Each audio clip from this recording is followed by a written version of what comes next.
Hey, welcome back to the Flex Diet Podcast. I'm your host, Dr. Mike T. Nelson. The Flex Diet Podcast is if you're interested in better performance, body composition, all without destroying your health. Today in the program, I've got my good friend, Dr. Tommy Wood. He is the CSO, which we often joke is the Chief Snake Officer at the Bro Research Center. He is also a very legit MD and did the full MD route and then went back afterwards and did a PhD. So he is a researcher looking at neurology and different potential brain injury mechanisms. And I wanted to get him on the show today, actually, to give his feedback on his first ever Strongman competition that he did. So I've been training Tommy online now for over 9 months. He came to me and said he wanted to do his first Strongman competition. So I said, great. And we go through a whole bunch of things that even if your goal is not to do a Strongman competition, I think just the breakdown of how to look at programming will be a useful discussion for you. And then hopefully we will encourage you to do some type of competition, whether that's a grip sport or a rowing event or CrossFit or Strongman or powerlifting, Olympic lifting, whatever. I don't really care. I think it is very useful, at least to do a couple times in your life to decide if you like it or not. But I think most people will make a lot more progress by putting their stamp in the mail, putting your name on the docket, and having to show up and perform in front of a bunch of people on a random day. If that kind of scares you, then that's probably all the more reason to do it. So Tommy and I talk about what are some of the aerobic adaptations for, in his particular event, Strongman. How do you program aerobic and strength training at the same time, i.e. in the same week? We discuss grip strength, which I think is an underappreciated aspect of lifting, even if you are not going to compete in crazy grip contests. My wife and I both competed in Finland for grip sport 2 years ago, which was super fun. Tommy went and increased his double overhand deadlift. So try this out yourself. You can use a 1-inch bar, so a standard bar. And then instead of using a mixed grip or straps, you can use chalk and have both of your palms down and see what your max is. In his case, his double overhand max was well below his mixed grip or straps max. And after 9 months, he increased that by over 100 pounds. So when we first tested, his double overhand deadlift was around 300, 295. 9 months later, he was doing double overhand 405. We also picked up an axle. So an axle is a bar that's 2 inches thick and doesn't rotate. So it's definitely more of a challenge to your grip. And he also added almost 100 pounds to his double overhand axle lift too. Pro tip, if you don't have access to an axle, you can get like the blue fat grips for probably like $30 through Amazon. Super, super useful for grip. If you're a female or someone who has very small hands, the black fat grips may be a little bit better. The blue flat grips are going to be a little bit over 2 inches. The black ones, I think, are like 1.6, somewhere around there. So those are super useful. Odd objects, why they should be somewhat in your programming. In Tommy's case, it was very specific to what he was doing. And then also we go into program design. How do we design all these things? And it was great to get Tommy's feedback on all of this. Big thanks to him for sharing all of the insights and how it was to go through the program. So I wanted to do this deep dive into programming, getting ready for a competition, which I think you will enjoy. So check out this interview with Dr. Tommy Wood. Hey, what's going on? Welcome back to the Flex Diet Podcast. And I've got my good buddy, Dr. Tommy Wood is back on the program today, and we're going to talk about just some lessons learned and maybe a little bit into programming and, why maybe you should compete and just do a local event. Tommy did his, I think it was your first Strongman local event just a few weeks ago, correct? Yeah. Yeah. It was a lot of fun, and I'm happy to be here to talk about it. Nice. And for people who may be living under a rock or haven't heard our other podcast here with our buddy Dr. Ben House, give us the brief little rundown on yourself. Yeah, sure. So I'm a faculty at the University of Washington in pediatrics and neuroscience. I, alongside my neuroscience research and research looking at brain injury in babies, spent a lot of time working with various athletes, mainly from a sort of a blood work, some nutrition, other lifestyle aspects of performance that I still do a little bit on the side. So I have some like formal academic work and then some other work with athletes I've been doing for the last decade or so. Nice. And you're one of those people who did the MD PhD route, and you did the ultra long route of doing MD medical school route, and then later deciding to go back and do a full PhD. Yeah, I did it the long way around. MD PhD combined programs aren't particularly common in Europe. That you can get them in some places, but yeah, I did one and then the other. So then obviously I think even though it took longer, I got the best of both. Got the best of both worlds, even though I spent more than a decade in higher education. So no matter what somebody says, you can still say you're a real doctor. Yes. Yeah. Exactly. That's like a running joke. So technically, I will say that a medical doctor is an honorary doctorate. The history of the medical doctorate in the UK, particularly where it first came about, it was an honorary doctorate, whereas a PhD is the true original doctorate. Really? Yeah, because doctore, it comes from the Latin for to teach, and PhDs generally were teachers, your lecturers in universities. So if anybody says that you with a PhD are not a real doctor, that's actually the opposite. It's incorrect. A medical doctorate is an honorary doctorate, or at least the history of the medical doctorate, it was an honorary doctorate. Nice. And now I can torture all my MD friends. Yeah. Like years ago, I was at a seminar in Ohio, and my assistant had booked the hotel. And so I get there, I check in, and give her my name, and she's like, "Oh, I can't find your name." It's like, "Oh, here it is." Oh, how are you, Dr. Nelson? I said, "Oh, I'm fine." She's like, "Oh, well, what are you a doctor in?" And I said, "Oh, I just finished a PhD in exercise physiology." She's like, "Oh, so you don't cut people up?" I said, "No, I'm not a surgeon." She's like, "Oh," and so do the check-in thing.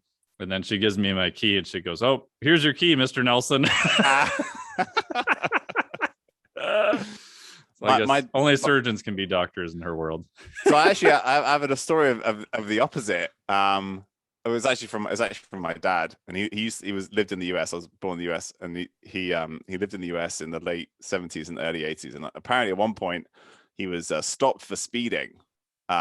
And then it'll hand over the license and all that kind of stuff, and then it says on his license, it says Dr. Wood, and then the police officer says, are you in a rush to get to the hospital, doctor? And he's a geologist, so obviously not. And he was like, "Oh no, I'm not that kind of doctor." And then the police officer says, "Well, I'm sure you're very important anyway," and then just gives him his license and lets him go on. Oh, nice. So yeah, I don't think that would happen anymore, but back in the day, yeah. And the rocks will probably wait for him. Yes, I think of like a slowly progressing field. Maybe I'm biased towards geologists, but no, I don't think there's really anything. Well, at least in my dad's field, there's no such thing as a geological emergency. I guess earthquakes and things like that probably count. But yeah. Cool. Yeah. So, what made you want to do a competition? Obviously, you've been lifting for many years. What gave you the bug to try to do a local competition? Yeah, that's a good question. So this is the first time I competed in strongman, and it's something that I've been fascinated by since I was a kid. So every Christmas, World's Strongest Man comes on in the UK, and it's obviously happened several months earlier, but it's back in the early 90s or late 90s, early 2000s, Mm-hmm. that whole time period. There wasn't social media, so you couldn't follow it on Instagram like you Yeah. can nowadays, sort of. And so especially during my lifetime as a kid, first Jon Sigmarsson was a multiple time world strongest man champion. He's Icelandic. I'm half Mm-hmm. Icelandic. And then Magnus Ver Magnusson, also Icelandic, Yeah. was a multiple time world Yep. strongest man. So this was like deeply tied into what it is to be Icelandic, at least to me, because it was like I'm living in the UK, but then these like famous Icelanders would come on and beat everybody at World's Strongest Man. So that was part of why I really enjoyed it. So it's just always been something that I've been fascinated by. I've always followed, and then more recently I'd seen that there were a few local strongman competitions that were run by some local gyms that would sort of pop up occasionally, and I thought, I'd like to give I could give a go at some of that. I also like the fact that I get to be a lightweight in strongman. Anytime you can turn up and be called a lightweight weighing 225 pounds, I think that's kind of nice. So yeah, I kind of, it was basically a year ago now we started talking about the possibility of doing that. And I targeted that particular the competition that I did, Viking Fest. I sort of targeted that. It would be sort of 9 to 12 months out from when we started working on that.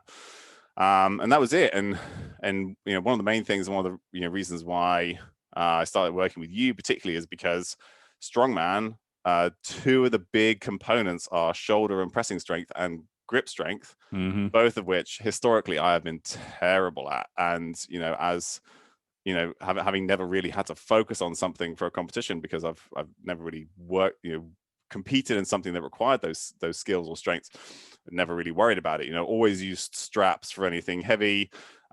Just did the sort of pressing motions or some lat raises or whatever with the dumbbells for some shoulder work in a bodybuilding style, but not sort of really developing those kind of pressing skills and strengths. So that was where your expertise ended up really benefiting me, made a big difference. But then that was also one of the reasons, or the main reasons, why we were working together. Yeah, cool. And on the side note, why do you think there's so many successful strongman competitors from Iceland? I've been there once and it was fascinating. It's just everything from the scenery of being green, black, and blue almost all at the same time to just almost, it reminded me more of like grip strength is huge, like in Finland. Like there appears to be like just a whole culture and the stones, and just there's much more of a rich maybe history, and maybe people kind of grow up as kids seeing that more often. And it's strongman has become a little bit more popular in the US now, but back 10, 15, 20 years ago, it wasn't nearly as popular as what it is now. It just seems like there's more history there, I guess, around it.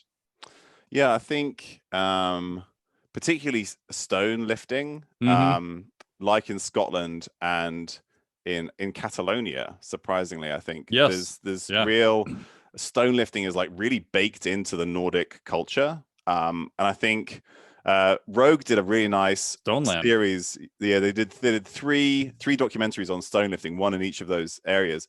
And the one in Iceland was called Fullsterkur, which means fully strong. And they're sort of historically, apparently, obviously, first the Vikings and then later sort of the native Icelanders, a lot of their economy was based on fishing. And so there were these stones where you would sort of test yourself out, and based on which stones you could lift, that would dictate the share you got from the proceeds of fishing, like essentially like where you were in the fishing hierarchy on I didn't realize boat. it was tied to your direct income. That's fascinating. Yeah, so at least in that portion of history, then those stones are still on the beach and are still available for people to test out. And then also there's the classic Husafell stone, which is an event in strongman that is a stone in Iceland.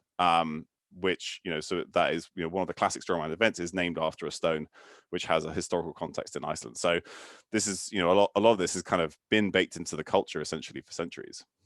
Yeah, and then they have like they call manhood stones, right? Yeah. And Obviously, I'm working on lifting the Dinny stones, which are in Scotland. So yeah, just very super interesting history too. And as part of the event, you were lifting natural stones, and I don't think people quite appreciate how weird and odd stone lifting is, much less a natural stone on top of it. It's yeah, maybe you can describe what your experience was with it. It's very different.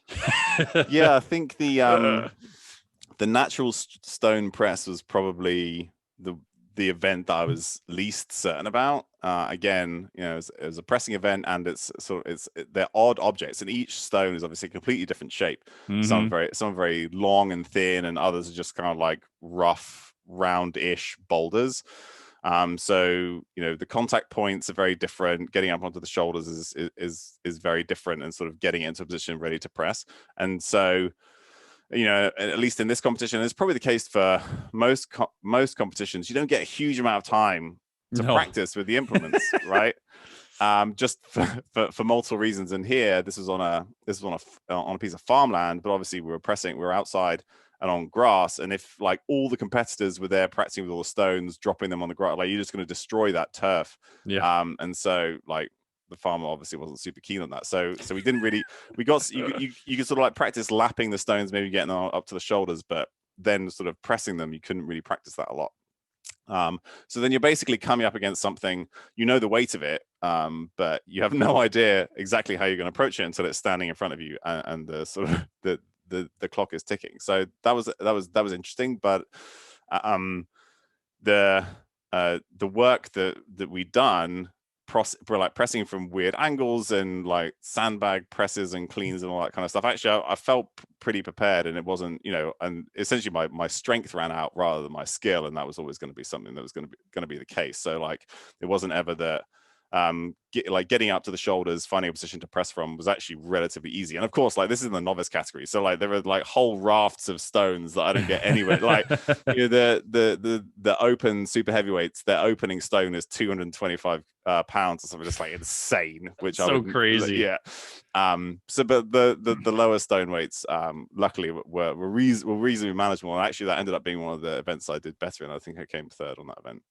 Nice. And what was the top end stone you used? 145 was the one that I pressed. Nice. The top one for our category was 155, and then the two guys ahead of me, the ones who lifted that, and nobody else managed the 145. And I probably could. Actually, I did the 145, and then I tapped out. I didn't bother trying the 155 because the 145 felt kind of slow, and I probably had enough time to try it, but I was like, if I drop this on my head, like it just wasn't not really worth the concussion. So yeah, I tapped out early while I still felt good. Did it leave any interesting marks on your forearms or anything, or did you kind of get through not too scathed up from it?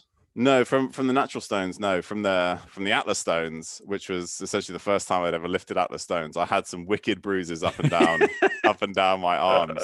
Yeah, some really massive bicep bruises. Trying to wrestle the heavier stones. But I mean, yeah, nothing truly painful. Just a few bruises, luckily. Yeah. Yeah. So in training, obviously, you didn't have access to natural stones or even Atlas stones. So what are some of the things that we ended up doing, do you feel, that kind of transferred the most? Because I always think it's an interesting thing, especially from a programming standpoint, of looking at a lift and kind of going, okay, here's the thing they want to do. Here's the lifter. Here's their capacities. Here where they might be missing, and try to get creative to sort of fill in those gaps when you may not have the exact thing that you're going to use in a competition.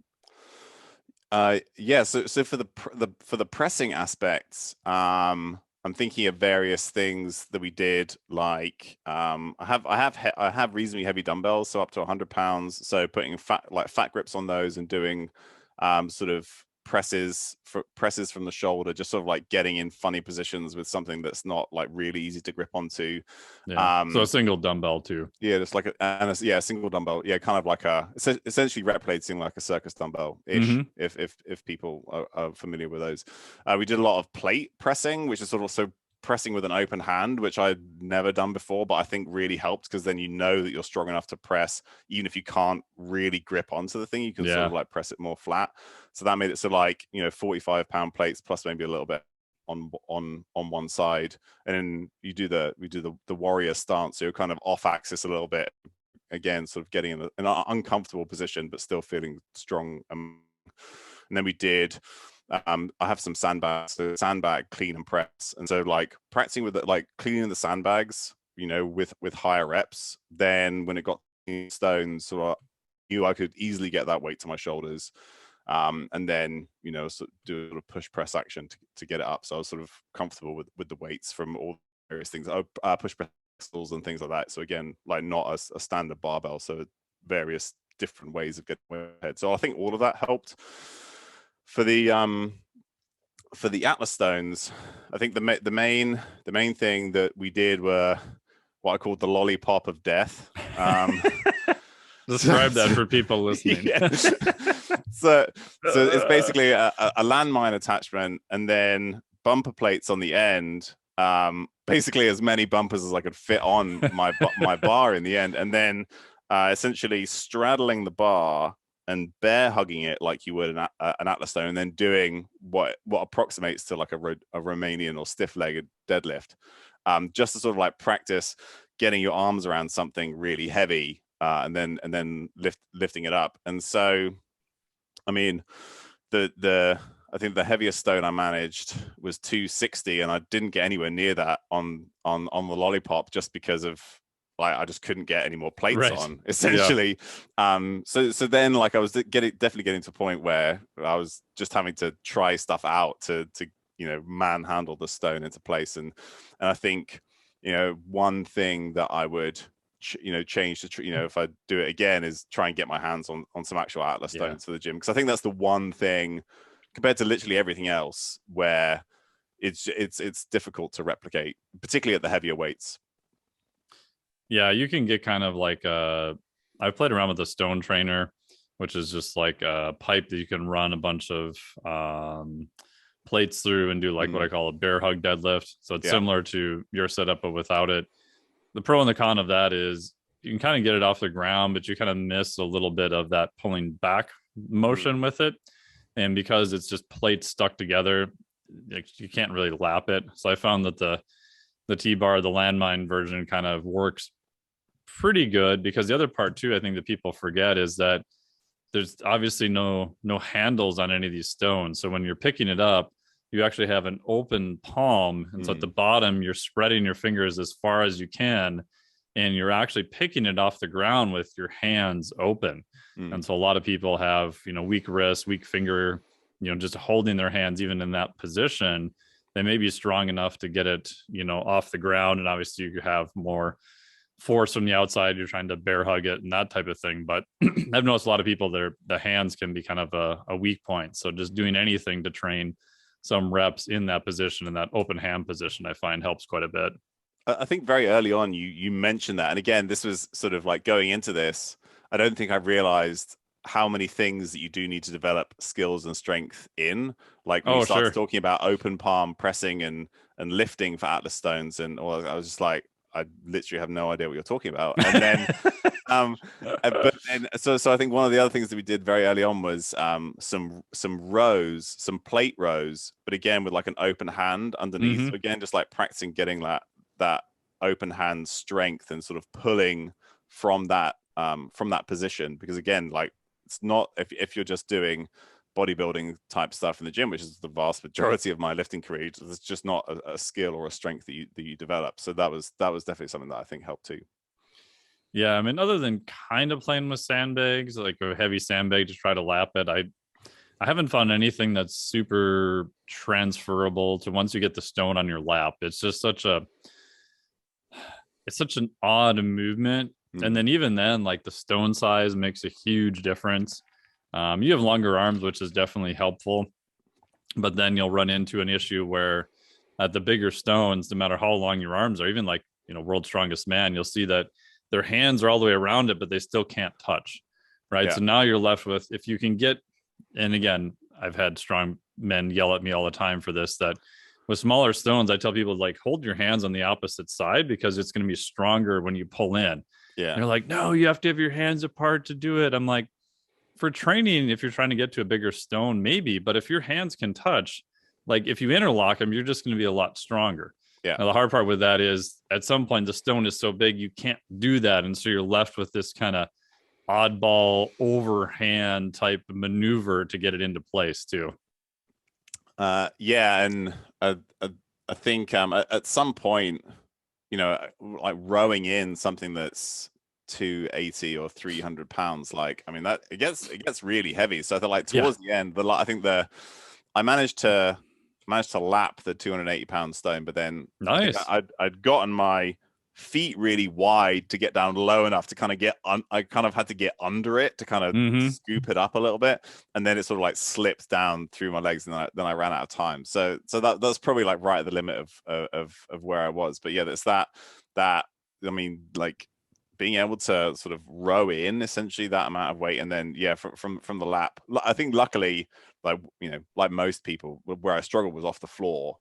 Once I got it in my lap, I think maybe 280 or 300 was within my capabilities based from all the other stuff that we've done. But you got to get it in your lap in the first place, or else it doesn't count. Yeah, and for people looking, it almost goes against all the things you've been told never to do in the gym. Yeah. Right. Don't pick anything up with a high hip point. Don't flex your spine. Grip the bar as tight as you possibly can. Like for stone lifting, it's the direct opposite of all that. Yeah. Right. You've got your hands under it as close as you can. Your hands, by definition, are going to be open. You're going to be hugging the stone. It's actually easier with your hips up a little bit high. So it's more like a rounded back, stiff legged deadlift looking thing. So, yeah. Yeah. I think, there's something about, I guess, that because like none of it and like none of strongman is this sort of like really static, rigorous thing. It's very much like sometimes you just have to like figure out on the fly and just like do whatever you can and just like trust that your movement and your strength is good enough. Like, and there's something that I enjoy about that. I've done a little bit of powerlifting, and strongman is a lot more enjoyable for me just because there's just I don't know, there's like the more like, sort of like dynamic and changing nature of it I enjoy. Yeah, I think people kind of looking at it kind of underappreciate that, even with some of the grip sports stuff too. It's that the amount of problem solving and stuff you have to do, because a lot of strongman is moving with load. And until people have done it, like it's really easy, I think, to underappreciate how much different that is. Yeah. Like I haven't done much with a yoke at all. Like the first time I ever did a yoke was years ago, and it was pretty damn light. I think the max I ever went to was only like 425 or something like that. And so for people listening, it's, the big thing, you have a rack on it. And I only had to stand up like 3 or 4 inches. That wasn't too bad. And then you think, okay, just walk with it. How hard is that? Holy crap. Like it feels like when you move even just a couple inches, like the whole thing, it feels like it's just trying to force your face right into the asphalt. And this is like a relatively stable structure too. There's nothing really moving on it.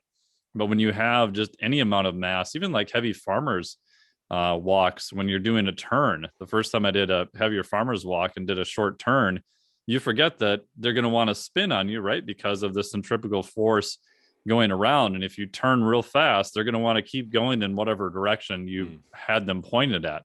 So even just the ability to, rotate through the hands and the forearm to try to direct them too can be quite an issue. Yeah. And like you said, it's that kind of stuff, or like taking those variables into account. I think is an interesting part of trying to express whatever strength you do have. Yeah.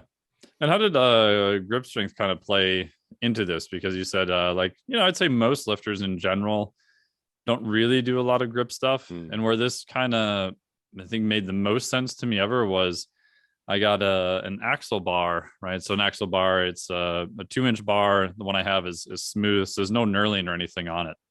And the amount of difference at that time between my axle double overhand compared to a mixed grip deadlift was, I think my deadlift at that point, I was like around 400. And I think my first axle pull was 155 or something, just utterly freaking abysmal. And it was the oddest sensation to know that it is well below my deadlift capacity, But the fact that if I couldn't hold on to it, like it literally felt like you got frozen in the bottom position. Like the rest of your body like was almost like paralyzed in this sort of weird, bizarro way. And like the reverse is true too. Like you ever people who've ever gone into the gym and you're doing deadlifts, just say on a normal bar, and you pick it up and you're like, oh yeah, today's going to be a good day.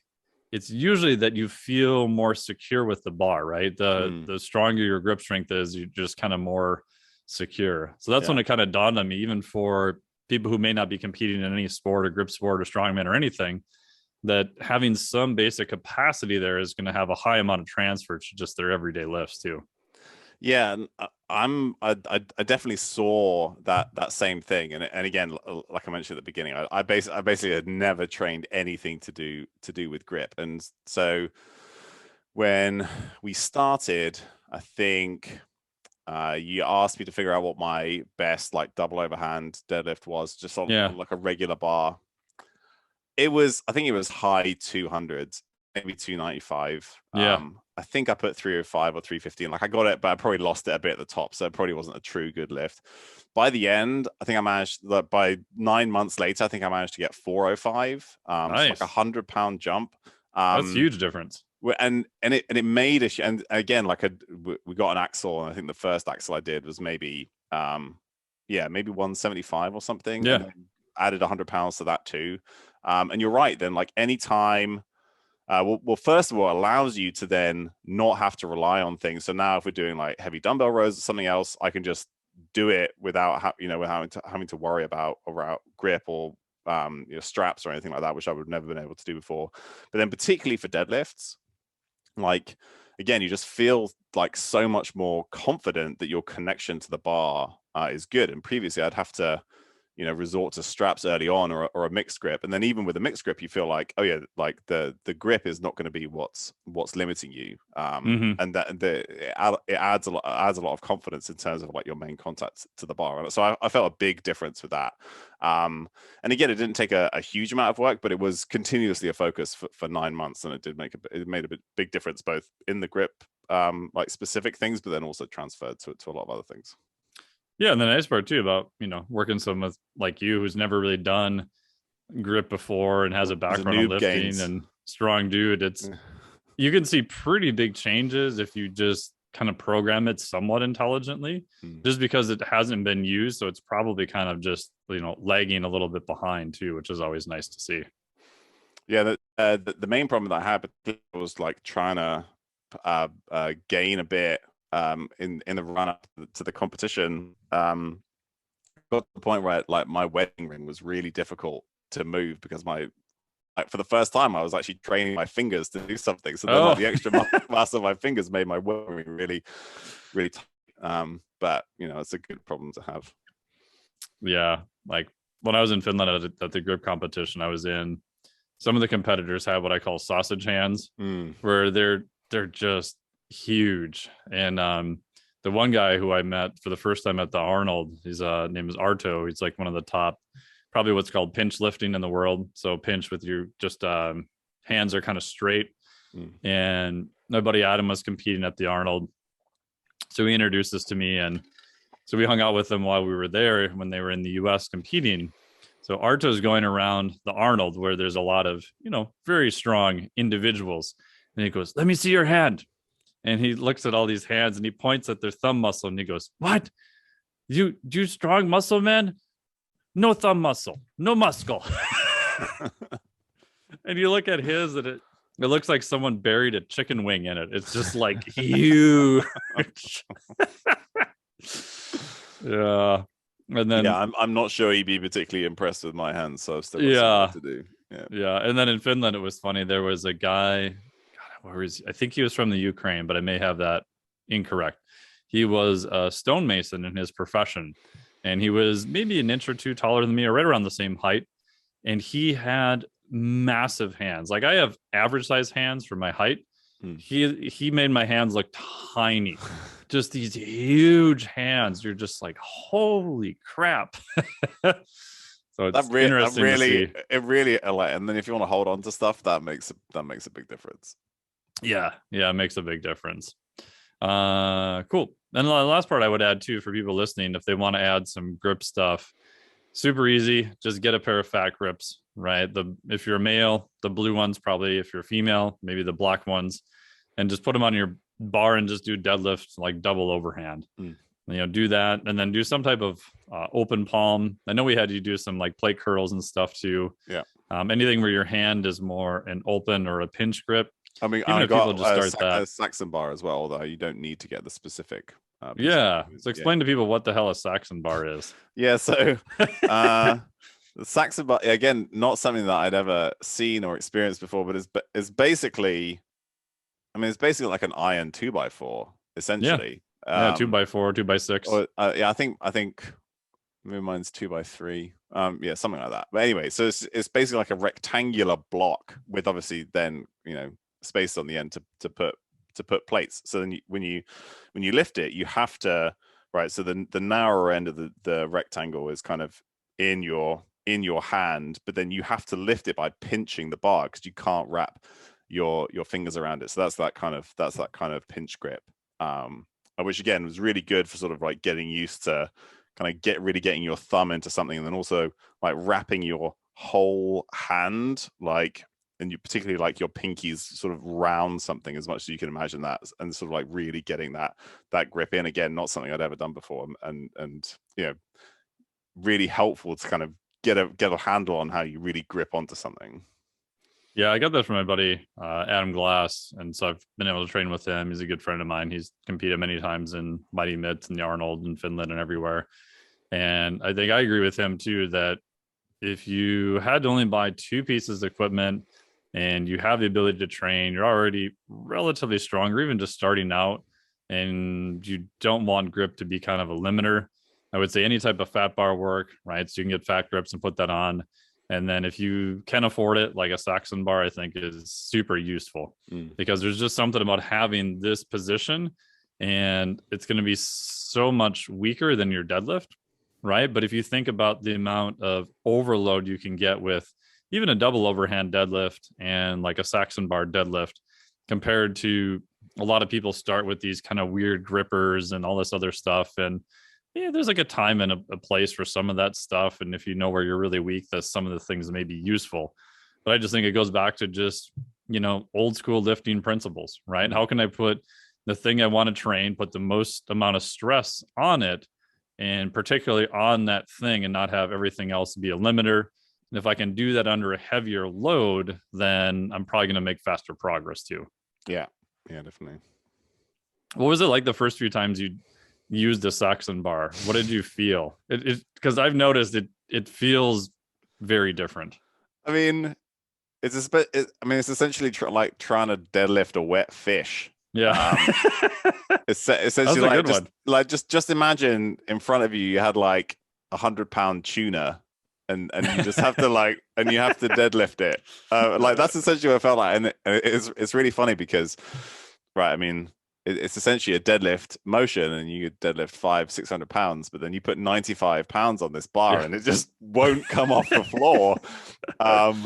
That's essentially what it felt like. So then, we did a lot of, sent you some videos, and we sort of like worked on hand positioning, and I found it a lot easier to get in. So for Axel and Saxon, for me personally, it's easier for me to get in the right positions with my hands if I do it sort of sumo style, whereas like on a regular deadlift, I'll do like conventional stance.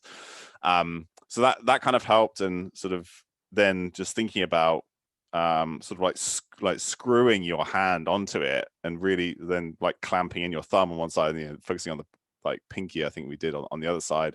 And it's not necessarily sort of like straight up and down. You sort of like come in at a bit of an angle, and then actually equally, because that's not the limiter, you might have your your elbows broken, so not entirely straight. You sort of like you can come in at a bit of an angle to get a bit of grip on it.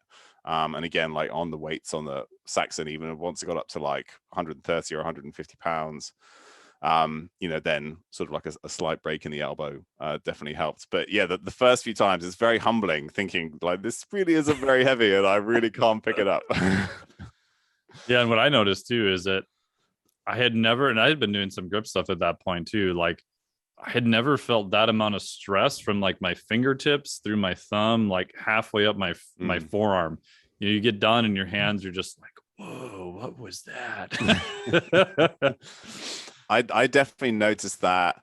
Um, I think just because I mean, if you don't have much strength to begin with, I never put that much weight on the Saxon bar. But when we started training for Dinny Rings, because that was one of the Hmm. events, like the first few times training that, like you sort of like have claw hand for like half an hour afterwards, just because of the way that the way that you have to grip it. So that was I think it was a great training stimulus. But yeah, just completely not anything that I was used to before. Yeah, so explain a Dinny lift for people listening. They're probably wondering what the hell is that? Yeah, so the Dinny stones again, they're these there's two stones in Scotland. And there's some legends about like picking up the Dinny stones and walking with them across a bridge. I Hmm. think, and Dinny was the first person who did that.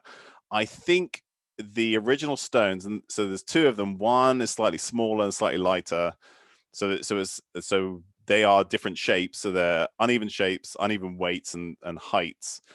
And I think the original Dinny stones were like 700 or 730 pounds, something like that Yeah, in total weight total. 734. Yeah, there Yeah. you go. And so you can practice that. So the event here was Dinny was like you can get replica Dinny rings. So Rogue makes some, and I think and other people make them too. But so those are the ones that I think they use at the competition. So those are the ones that I got to practice with. So you basically have your two loading pins with the rings, and the rings are different sizes.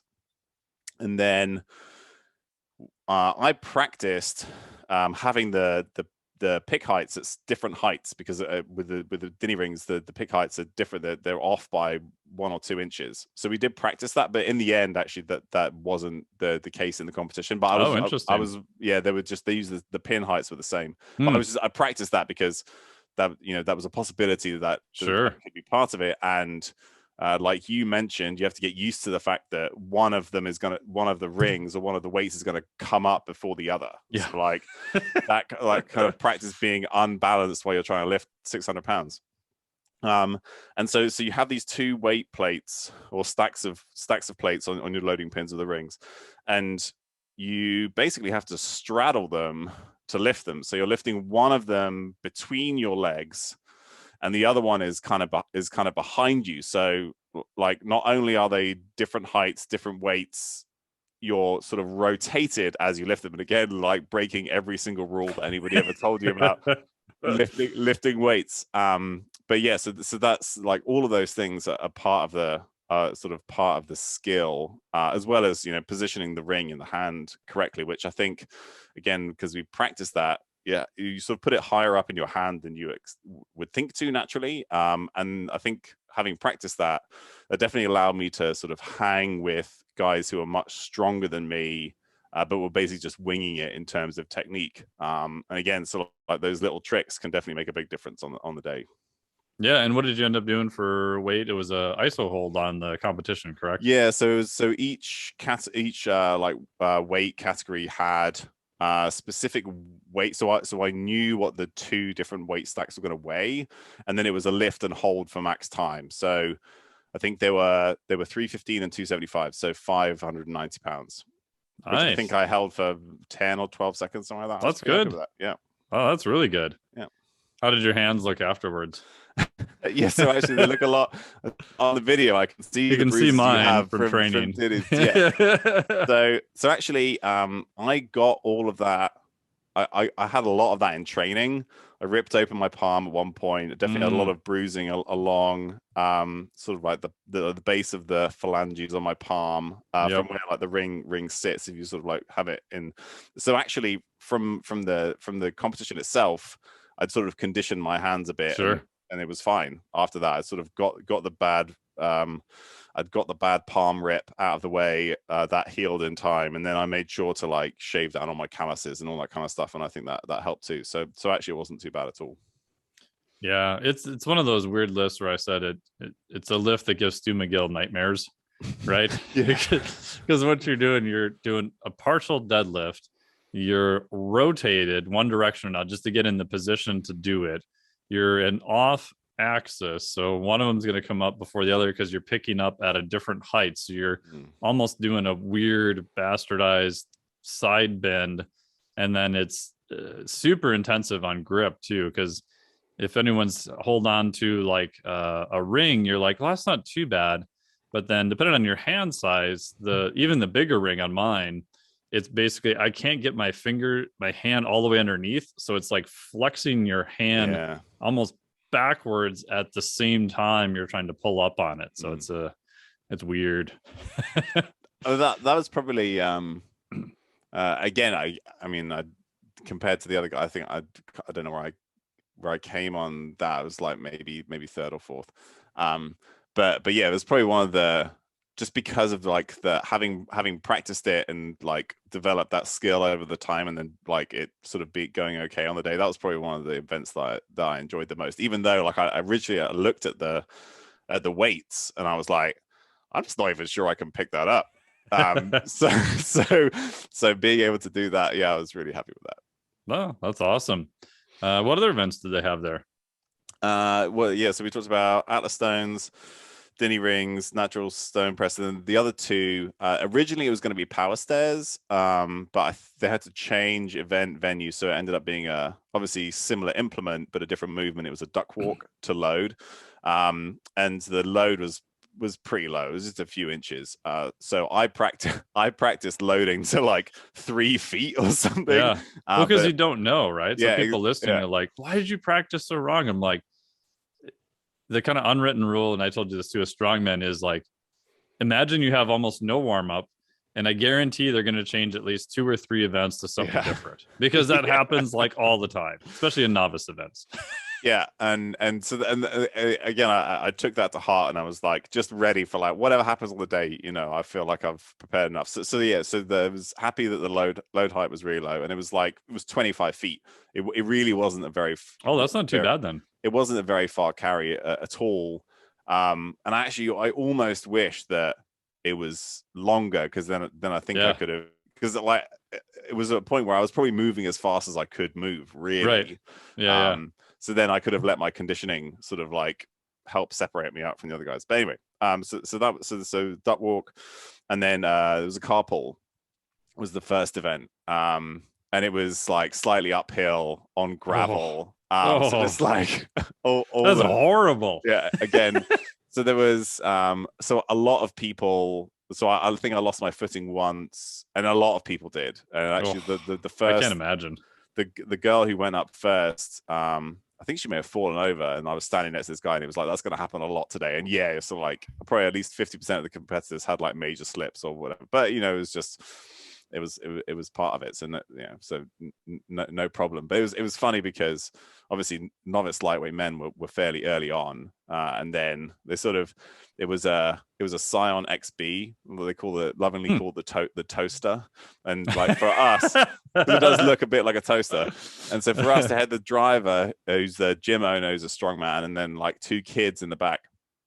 And then as the weight categories went up, so like into the open, from open lightweight up to open like super heavy, they would just add more strongmen and women into the back. So like by the end, by like the open super heavies, they probably had I was probably 1,500 pounds of human in this car plus a load of weights in the back. So that was kind of funny. Like, actually, I think one of the people who acted as a weight in the car joked that it was like the worst Uber ever or the worst clown car ever. But it was literally like 300-pound people like kind of climbing into the car to act as weight. So that was kind of fun.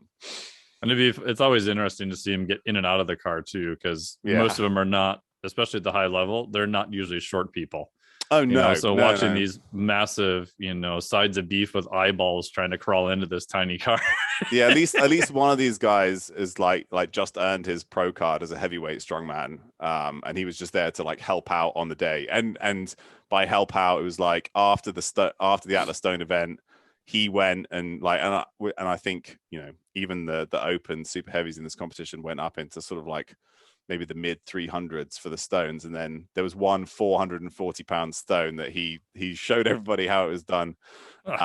And so like he was one of the main weights in the car, and yeah, he's a big guy.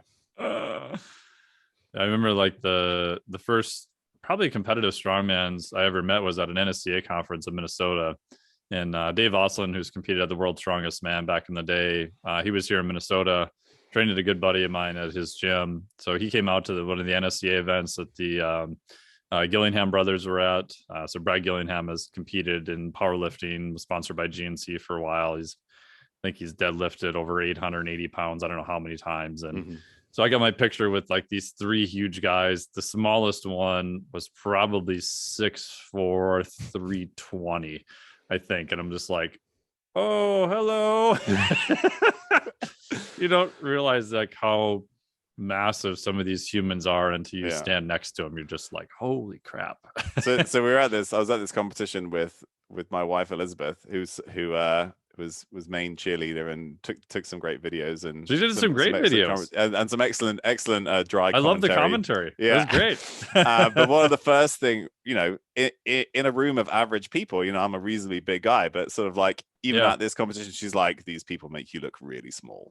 Like, yes. Yeah, and it's also crazy to watch just the fluidity of which large humans like that can move with load. Yeah, it's amazing. It's like mind-boggling, and to me it's fascinating how higher level athletes of all types make really hard things look easy. But then we've got everyone in the gym trying to make moderately interesting heavy things look hard. It's like the normal gym is like bizarro world. And the funny story on that is, so my good buddy Adam, who was competing at a competition for grip stuff in Texas, was probably a couple of years ago, and they had a medley set up. So a medley is you've got a whole bunch of these different events, pick this odd object up, all these things. It was like maybe 12 different things, and they usually have some stuff in there that gets progressively harder. But some of the medley stuff, because of the space and the time you have set up, there's only so many things that are heavy you can fit in there. So it's a lot of smaller, like tiny pinch grips and this kind of weird esoteric stuff that doesn't make sense until you try it and you're like, oh my god, that's impossible.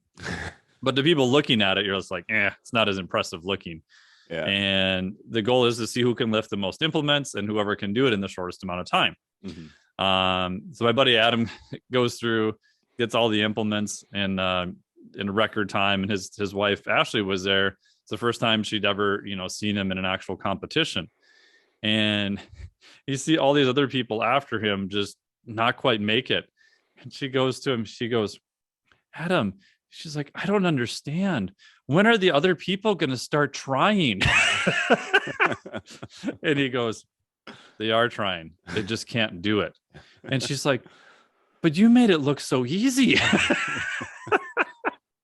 thought that was pretty funny. Yeah, that's the actually he's based on you introducing me to his work. I follow him on Instagram, and it's like some of the stuff that he does, right? You think, right, that's not that heavy, and then you try and do it, and there's only a very, very small number of people in the world that can do that. Yeah, it's interesting. Yeah, especially if you don't know what a Saxon bar is, and you're looking at it and you're like, oh, he did 300 pounds on a Saxon deadlift. I think he did 290, somewhere in there, pretty close to it. And if you don't know anything and you've never tried a Saxon bar, you're like, I don't know. That's not that heavy of a deadlift. Yeah. And then you try it with just a lightweight and you're like, holy crap, that's insane. Yeah. That's really hard. It's very impressive. Yeah. And talking briefly about conditioning, did you feel like your conditioning in terms of cardiovascular output, ability to repeat work, that was pretty good for the competition? Yeah, I think so. And one of the things that I really appreciated over the year was, so I haven't really done that much cardio for a long period of time, having previously been an endurance athlete and doing huge amounts of endurance volume. I sort of got a bit tired of that. And so yeah, I think even with what might be considered a relatively small amount of aerobic work, I felt like my conditioning was in a really good spot, and probably by the time we got to the competition, it was like a balance of strength and conditioning. I was probably in the best shape I've ever been in my life at like being able to be both strong and fit at the same time. So, and I think that, particularly in terms of like, I had no problems like recovering between events. I didn't feel fatigued at all. I think like some of the awful stuff that you made me do on the rower definitely none of the events required any kind of sort of conditioning that came from that. So yeah, no, I thought I was in a really good place for from that standpoint. Yeah, we just used a very simple split for the most part. Most of it was Monday, Wednesday, Friday-ish with some type of lifting, kind of a hybrid stuff, a little bit of grip stuff each day. And then we had kind of one sort of medley, Medcon type day. And then a Tuesday, Thursday of just 20, 30 minutes, kind of cardiac output, higher heart rate, but nothing too crazy. Because, when we did your 2K and did some of your other VO2 measures, they were pretty good. So the only thing that was maybe missing was potentially a little bit on that 40 to 60 second kind of time range to repeat. And my bias when I usually train people is that, to me, like, conditioning is something that is, I wouldn't say 100% controllable, but very, very high level controllable, right? I mean, and you can get in pretty good conditioned shape within 6 to 9 months if you're doing it intelligently, pretty easily. No matter how good you progress, at some point, yeah, you can definitely get stronger during that time period, but you're probably not going to double your deadlift. There's going to be just a limit to how strong you can get in a period of time. So I always tend to err a little bit too far, maybe on conditioning, as long as it's not taking away from the quality of performance they're doing. Because more often than not, I've seen several competitions where if they throw in a longer medley or by end of the day and you add heat and nerves and everything else into it, you can see some people who started off really, really good who are just puddle by the end of the day, and they were strong enough, they just couldn't repeat that amount of work again, and it kind of cost them. I think ideally, you like for some of the repeated high intensity work, you probably would have preferred me to end up doing a lot more rounds in practice to sort of like recover and get back on. But I think it got to the point, particularly on the rower, like I could never recover in time. I'd be sitting there for like 15 minutes waiting for my heart rate to get back down. So yeah, I probably could have in the end, I would have benefited from spending more time on that. But luckily, it wasn't a limiter on the day. Yeah, and you want to describe for the listeners and watchers some of the fun stuff we did on the rower? Yes. So for the first few months, it was mainly like, I think it started out with like 30 seconds, essentially flat out, with a minute recovery for like something like 4 to 8 rounds at times. And that, I mean, that was the first time I'd sort of like really gotten on the rower in anger for a very long time. And like that, and you have a background in rowing for people listening, so you did a lot of rowing in the past. Yeah, in college, both as an undergrad and then at med school, like rowing was my main sport. And so you kind of fall out of love with the rowing machine when you spend, I mean, just several hours on it a week. And so that was okay, but then like every time I felt like I was getting a handle on the intervals, you'd either increase the interval time or you decrease the recovery. And so then like we definitely got to points where like the recovery period was the same or shorter than the interval period, and then like that gets pretty miserable. But then after that, I think stupidly I said like, and so then obviously 2 times a week we're obviously doing this sort of low intensity aerobic work, which I ended up doing on the assault bike, because if I did it on the rower, it's difficult for me to wrap my head around how to like row well at really low intensities. Like my body just doesn't understand how to do that. Whereas the assault bike was fine. But then I was like, hey Mike, I'm just not really sure whether I'm progressing on my cardio. Like, I feel like I'm still, getting the same heart rate for the same wattage, and I'm just like not really improving on that. And you're like, well, then why don't we test your VO2 Max with the 2K test in a row? I was like, well, that was my own fault for even. You walked into that one. Just like, yeah, just don't say stuff like that to you, because then you'll be like, well, why don't we test it? So then I did it 2K tests, and I think I got 636, which was, That's good. I mean, it's like up there with some of my best 2K tests, really. Yeah. Even like going back, I think it's probably 10 or 15 seconds slower than my best, but considering that was more than 10 years ago, like, oh yeah, super, super happy with that. Yeah, especially in that range too. I mean, especially well below sub 7, especially for someone who, I mean, we did a fair amount of rowing, but that wasn't like your main gig. Like there wasn't the main goal to get a better 2K, No, like once a week I was doing intervals of up to 60 seconds, right? And then so like to then translate that to 6.5 minutes of utter misery was that was really good. So I was happy with that. But then based on that, you have the Mjolnir intervals, yes, which are, so each interval is 500 meters, then 100, then 200, then 300, then 400, then 500 meters. Yep. With 30 seconds rest in between, back to back to back. And each interval is based on a percentage of your VO2 max wattage, which is basically your average watts for your 2K test. And I think, is it 175%, then 125%, then 100%, then pretty close. It's 170, 120, 180, and 70, I think, percent. Yeah. And so then it's then like actually even getting down to like the 170% to get the average time down to that fast enough to like complete hard. It's like, it's hard, like to it's get hard because you have such a short period of time too. Yeah. And so then the first 2 or 3 are fine. And actually, it's one of the reasons why it's so like devilishly awful is because each successive, like, even though it gets longer, the pace comes down enough that you can do it, like, just. And so like there's no, so you cut, and so that was fine actually. Well, I don't think I ever got, and then you sort of like, so then after you finish that, you get like some kind of period of time to recover, and then you do it again. I don't think I ever managed to do more than 3 rounds. I think the goal eventually was to get up to 5 rounds, but like even doing 3 rounds of that, man, like it took me 2 or 3 days to recover from that every week. So like by the time I was feeling good again, like it happened again. And I'm sure it was really good for me. But yeah, that was tough. And you could probably talk about why it's such a good thing to do. But yeah, one of those things that you sort of love to hate. Yeah, I got that from my buddy Dr. Kenneth J. And it's his protocol he adapted. It's a weird, the first time I saw it, I was like, what? This makes no sense, right? Because you're going everywhere from like 170% of your VO2 max down to, I think it's like 75%.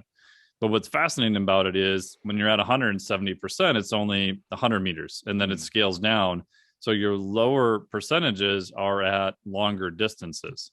And it's so deceptive because, like, at the end, you almost lull yourself into, oh, okay. And you have very long breaks between intervals. Like I'll take sometimes up to 6-7 minutes between intervals. Yeah. And so at that point, you're just like, okay, yeah, I feel all right. I can do this, right? The first round, you're like, that was hard, but I'm okay. I got this. Second round, you start, you're like, ooh, this definitely feels a little harder, but I can kind of make my way through it. I got it. I got, a 5-minute break now. I'm good. Third round, no problem. And then you start the third round and you're like, holy shit, this is horrible. Like, what the hell happened? Yeah. But if you figure out, like, if you do the math, and I've had people work up to, 5 rounds of that, which the other part for people listening is you have to hit the percentages each time too. So it's not like you're just doing work and your quality of work is just scaling back. You're literally hitting within the same percentages every time. Yeah. So you're doing this high quality work and then you rest a while, but then you're repeating it again. Or a lot of people, if they look at interval work, you just see the quality of their work. Just, they were pulling, 400 watts. By the end, they're pulling like 270. Yeah. So their quality just got dramatically less. But if you end up doing 5 rounds of that, I think it's 7,500 meters total, I think. So, I mean, it's a ways, it's pretty brutal. But what's fascinating is it seems to help everything from in rowing from, low, 500 meters to 2K to even like a 5K time. Mm. So it's like one of those things where it's brutal, but like for almost anything in there, it's kind of been my sort of go-to just because it works so well, but it's hideous. Yeah, and I kind of in the back of my mind, I kind of imagine that I could get in the next year or so, get to a point where I could sort of be approaching my best 5K time again. But I don't want to tell you that because you're going to make me do loads more Miona intervals. So yeah, I'm still struggling with that thought whether I want to set that as a goal. Yeah, and even the intervals, like I think, kind of on my high end. Again, I got this from Kenneth J too. Is if you can do 30 seconds on, 30 seconds off for 8 to 12 rounds and hold almost the same wattage through that, that's pretty badass, right? That tells me that like that high end is pretty well developed. Yeah. Because when you start like the first one round, you're like, okay, the second round, okay. You start getting a third, fourth, fifth, sixth. It's crazy how much with only like a 1-to-1 work rate to rest ratio, how fast that like accumulated fatigue just destroys you. Yeah. Good times. Yeah. Cool. Yeah. Anything else you wanted to add about the training program? Anything else? No, I don't think so. I think, like I said a couple of times, like the balance was really, really good. It worked really, really well for me over the year and developing across all the facets needed. And I guess like one of the things that we wanted to talk about was some of the benefits of just like trying out a competition. And I'm really glad that I did it, and I do hope to do it again, just because I train by myself in my home gym, and I'm certainly like this is there's no intention, like I'm not going to win, right? My category is just like when I used to run marathons or half marathons, like I was never, like you weigh 6'2" and you're 200 pounds, like you're not going to win a marathon anytime soon. Yeah. But there's just something about like just testing your own abilities, just to kind of like see how you do, that I think is really beneficial. And then also like training up specific skills and testing them out. And then there's also something, there's a great crowd, great camaraderie. Everybody was really nice. It was sort of like a nice day out as well. And depending on how and where you train, like some people who do obstacle course racing or CrossFit, right? You get that from the gym environment every day, which is great. I think it's one of the benefits of those kinds of training environments, but that's not something that I have currently. So it's just really nice to just go out and meet other people and then just sort of just test yourself a bit. And again, like got nothing really to compare it to. And that's also, so there's no pressure attached either, but you just sort of like get to see how you perform and like really enjoy that. Yeah. And I mean, I think there's something to just, putting the stamp in the mail and signing your name of like, I'm going to do X thing on X date. Yeah. Because it's different also to have to perform on a specific date, right? If you're training, you're like, I feel pretty good today, I'm going to go for a PR. And I don't feel so good today, I'm going to back off. And that's part of the training process. And that's probably a more intelligent way to go. And it's a completely different thing to be like, okay, today is the day, it's go time, no matter what. Yeah. And then like at, how much do I want to push the risk reward ratio?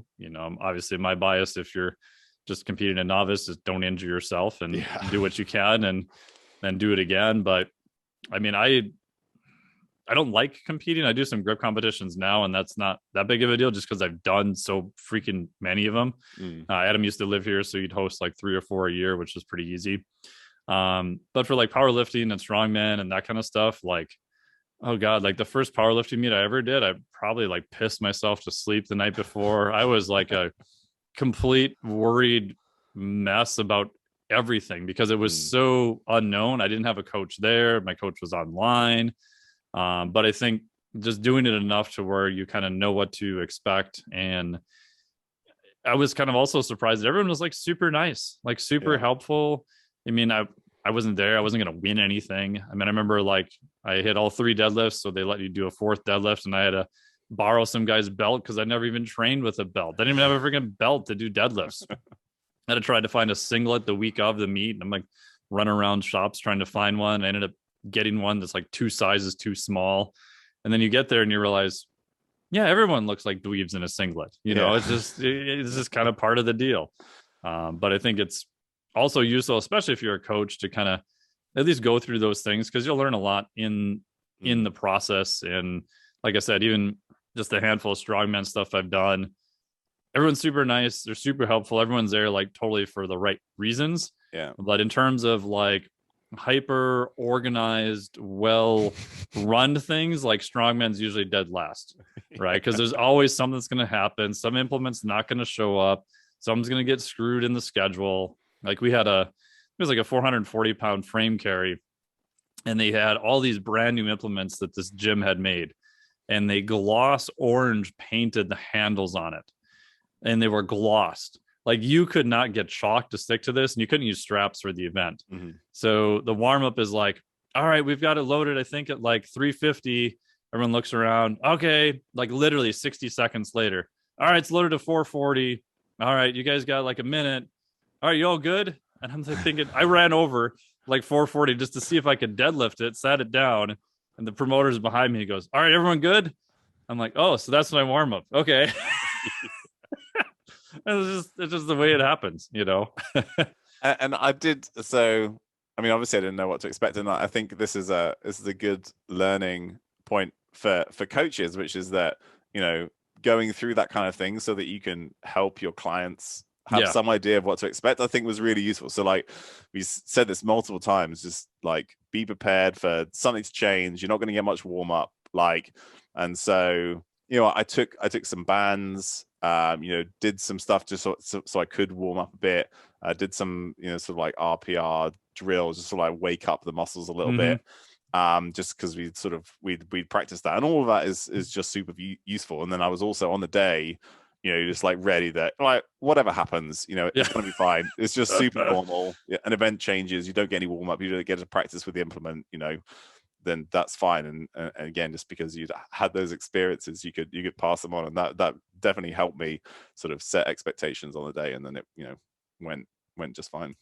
Yeah, and it's usually not that bad if you know that's what's going to happen, right? Because if you think like when you're, well, at least what I do when I prepare for an event, like the amount of times I run through different simulations in my head is probably nauseating, right? But if you're running a better simulation through your head and stuff changes, you're going to be like, oh, okay, yeah, I kind of figured that would happen. Yeah. If you're expecting like the Swiss precision clockwork Olympic lifting type meet to apply to say strongman, especially at a local level, and you expect that and you get there, like I saw a couple other competitors, they were just completely screwed from the starters. They were like beside themselves, and you realize it's like, oh, they don't even know what the minimum warm up they would need. They were so used to taking 15 minutes to warm up for a heavy deadlift. Now they had 5. They were just like, wow, and I get it. Like if you haven't practiced that, it's very nerve inducing, where if you know it ahead of time, you can kind of at least go, okay, I know I need to hit this and this, and I'm good for that. So it's not as bad. And and one thing, like in particular at this event, and actually doesn't really surprise me at all. So they pre-post the weights for like the duck walk and the Dinnies, but when you're changing the weights between each like category, right? So you obviously have all the novice categories and the open categories, men and women, and right. So it's a lot of different weight changes, and so the weights that they posted required a lot of change plates to get them exact, but that takes a lot of time. So in the end, they were just like throwing on 45s, like so, and which, to be honest, I don't blame them for. But yeah, no, weights, totally, which is like I completely understand. But like, so the weights that we lifted were not the weights that we were told we would lift in the first instance. So for the duck walk particularly, the weights were heavier than they were posted. But again, it's just like sort of I understand why they did that. Saves a lot of time, easier for the event staff, and so it's just like. But then actually, probably got worse for the open super heavies, because they just kept on being like, well, it's another weight category up, so on go more 45s, and there were just a lot of 45s on by then. But yeah, so again, all that stuff is sort of understandable, but it was expected, and therefore didn't mess me up. Yeah, and from a promoter standpoint, you're dealing with a whole bunch of people, and you can't have people out there lifting at friggin' midnight either. No, You know, exactly, it's like you have to get stuff done within a certain amount of time. And the reality is they're all doing the same implement and they're competing against each other. So it's not like it's an unfair advantage to one person or the other. It's just not necessarily what was posted, which again is pretty common. So yeah, of course.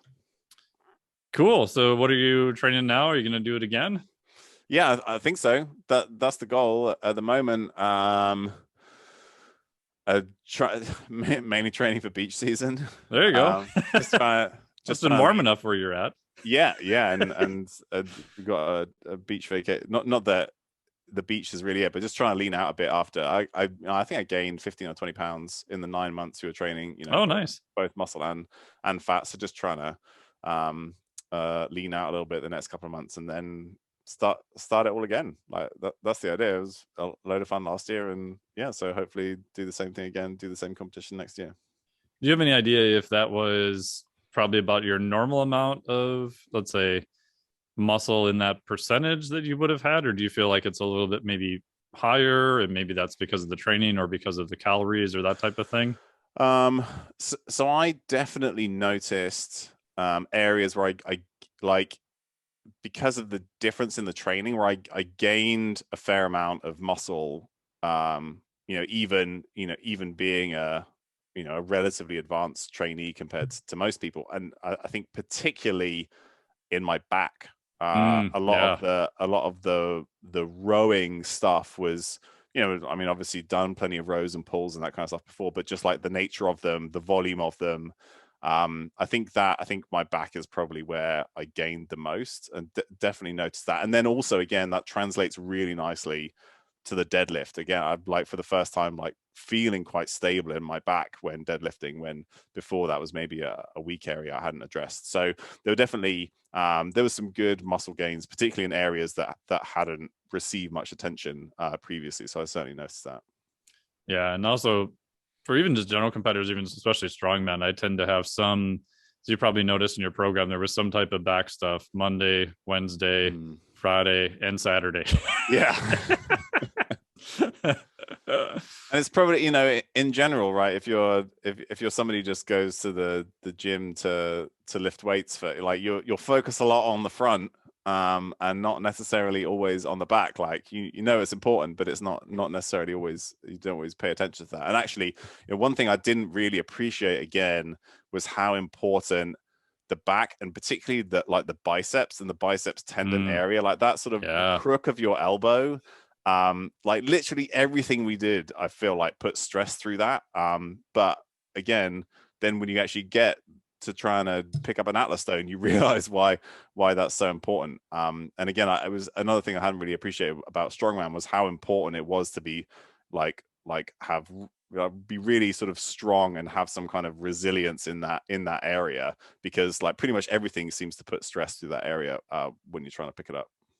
Yeah, and that's an area that I think is, if there's risks involved in strongman, the two biggest risks I see are potentially low back stuff and then just bicep tears, right? And bicep tears normally come from tires. So people will come in, they'll go underneath and they'll put their palms up, and they're normally okay because they probably can't generate enough concentric force. But if they slip or the tire starts coming down, it's their reaction to want to try to stop it by using your biceps. You're not going to win. Right. At best, your hands will hopefully slip away, but you can blow your bicep there, or especially in stones, because at the bottom position, you're in such a lengthened, extended position that once you start moving and flexing, they're at more of a risk there too. So, yeah. Cool. Well, thank you so much. I really appreciate you sharing all your time here. And if I know you generally don't want to be found, but if people want to follow your ramblings or whatever, is there an Instagram or somewhere else they can check you out? Yeah, come to at Dr. Tommy Wood on Instagram. I'll sort of my posts are sporadic, but there usually be something in my stories, at least either training or posting pictures of my dogs often happens. And then every once in a while on my main feed there'll be some either like some science or some thoughts about the world sort of will pop up intermittently. Yes, that's probably the best place. And then you've got advanced blood chemistry course with our buddy Dr. Ben House also, correct? Yes, advanced blood chemistry for athletes we do through our company, or Ben's company, Bro Research. And at the moment we're doing, so if you've done that, you'll get access to these, but we're doing sort of like monthly, almost like a journal club. Like we'll get a paper that we think is interesting, people will find interesting, and we'll sort of like dive into it, rip it apart. There's one paper we're going to do in a couple of weeks that just made Ben so angry that he just wanted to essentially rant about it. And record it on video for people. So the blood chem course I think is now like 40 or 50 hours of content. Yeah, it's crazy. That's very well done.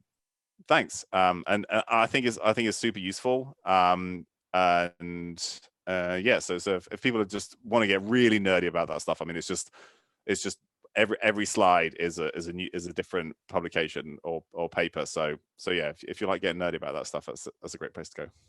Cool. Awesome. Well, thank you so much for your time. I appreciate it. And look for more Helena stuff in your training coming up.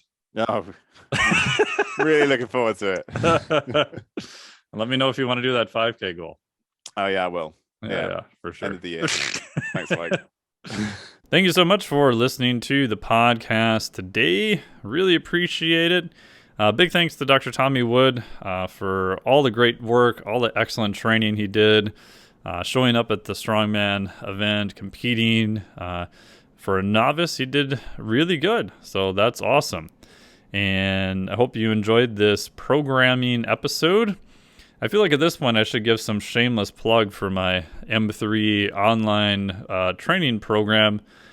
But right now I don't have any spots open. So if you want more information, I will leave it to you to figure out how to get more information if you're really determined. I usually have a couple of people graduate here and there, but if you're really determined, you can maybe find a way to contact me and I'll see if I'm still on a wait list or not. But I guess no shameless marketing plug here for that, but you can find me if you want. All the concepts that we used here are similar to ideas that I teach in the physiologic flexibility course and also the Flex Diet certification. I do run a Flex Diet mentorship program. Right now I've only been doing that about once per year. So the one this year is already booked. Then the one next year will start possibly in January. And it's in the mentorship that I go into detail on how to program exercise, more of the testing, the assessment protocols, all that kind of stuff, in addition to some business things, personal development, mindset, and I break down the whole business model I use there also. But right now, that's also full too. But be on the lookout maybe later this year if you are interested in that.